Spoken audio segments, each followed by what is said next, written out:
সামনেই আসছে বোরো চাষ আর আমাদের বীজও প্রায় 1 আঙুল করে হয়ে গেছে, তাই 595 কে নিয়ে চলে গেছিলাম আমাদের ঘরের জমিগুলোকে ধুলোয় চাষ দিতে। হ্যাঁ, তো কথা মতো চাষ দিতে যাওয়ার জন্য 595 থেকে ট্রলিটাকে কেটে এবং 595 টানা ফলের ওপর থেকে ক্যাজুয়াল গুলোকে সরানোর ব্যবস্থা করছিলাম। আর তোমাদের সামনে গত কালকের ব্লগ থেকে ভয়েস ওভারটা খুব একটা ভালোভাবে দিতে পারছি না, কারণ আমার শরীরটা খুব একটা ভালো যাচ্ছে না। এরপর এসে গেছিলাম মাঠে আর আমাদের গাড়িটা অলরেডি এদিকে নেমে গেছিল। গাড়ি ওদিকে চাষ দিচ্ছিল আর আমি এদিকে তখনই লক্ষ্য করলাম আমরা তো চলে এলাম চাষ দিতে, আর ওদিকে এখনো ধান বোয়ানোর কাজ চলছে। একটা জমি ফুল চাষ দেওয়া কমপ্লিট করে নেমে গেছিলাম অন্য জমিতে, আর এই জমিটা দেওয়া হচ্ছিল শুধু ভিতের চাষ, তার কারণে এই জমিটার মাঝখানের বাদ খুব একটা ভালোভাবে আসেনি। আর এই যে জমির কুটিতে আগুন ধরানো, যেটা আমি একদমই পছন্দ করি না। এবার তো তোমরা বলবে যে আমি আমাদের জমিগুলো কিভাবে কুটি না পুড়িয়ে চাষ দিই। তাহলে এই দেখো, আমরা আমাদের যে সমস্ত জমিগুলো মেশিনে ধান কাটি, সেই সমস্ত জমিগুলোর কুটিগুলো এভাবেই টানা ফাল দিয়ে আমরা এক জায়গায় জড়ো করে দিই। এরপর সেই কুটিগুলোকেই ট্রলি দিয়ে বাড়িতে নিয়ে এসে ছানি কাটা মেশিন দ্বারাই কেটে গরুর খাবারের জন্য তৈরি করে দেওয়া হয়। এদিকে আবারও কিছু জমি চাষ দেওয়ার পর আমরা এসে গেছিলাম বাড়িতে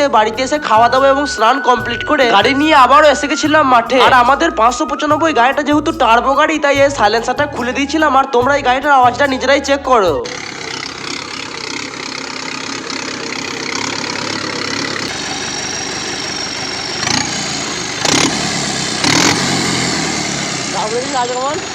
এরপর আমাদের 595 ড্রাইভার সঞ্জয় বস গেছিল একটু কাজে, আর আমি এদিকে একবার লেগে গেছিলাম চার্জ দেওয়ার জন্য। এভাবেই চার্জ দিতে দিতে হয়ে গেছিল অনেকটাই সন্ধ্যা, কিন্তু আমরা তখনও গাড়িটা বন্ধ করিনি। এরপর ঘড়ির কাঁটায় প্রায় 7টা মতো বেজে গেছিল, তাই আমাদের খামারের ঘরের বাইরে ফালটাকে খুলে দিচ্ছিলাম এবং এই সন্ধ্যাবেলায় ফাল খুলতে খুলতেই আজকের মিনি ব্লগটা শেষ করলাম। ততক্ষণের জন্য এরকমই মিনি ব্লগ নিয়মিত দেখার জন্য আইডিটিকে ফলো অথবা চ্যানেলটিকে সাবস্ক্রাইব করে দিয়ে পাশে থাকবে, কারণ তোমাদের ওই একটা ফলো বা সাবস্ক্রাইব এই ছোট্ট ভাইটিকে ভিডিও বানাতে অনেকটাই মোটিভেট করে। দেখা হচ্ছে আগামীকালকের ব্লগে, ততক্ষণের জন্য সবাই ভালো এবং সুস্থ থেকো। Bye bye.